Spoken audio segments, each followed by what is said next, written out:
১৯৭১ সালের ২৫শে মার্চ রাত। চারদিক নিস্তব্ধ। শুধু বাতাসে ভাসছে অজানা আতঙ্ক। হঠাৎ রেডিওতে একটি গোপন সংকেত।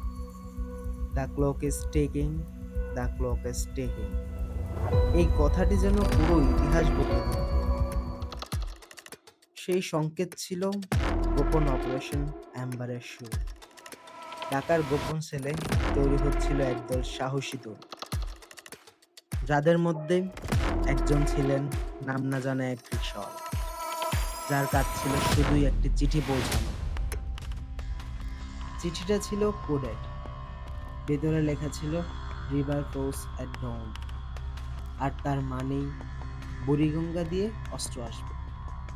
আর ঠিক তারপরেই সেই রাত্রেই ঘটল ইতিহাসের সবচেয়ে বড় বিস্ফোরণ।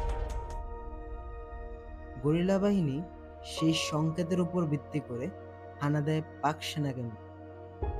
মাত্র ৭ মিনিটে এক অপারেশন ঘটায়।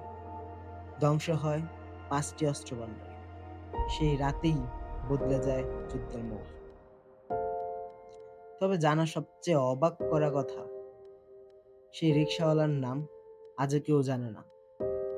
শুধু একটি ছেঁড়া ছবি পাওয়া গেছে, আর তার নিচে লেখা ছিল, স্বাধীনতা চুপি চুপি আসে না, ওটা কেড়ে নিতে হয়।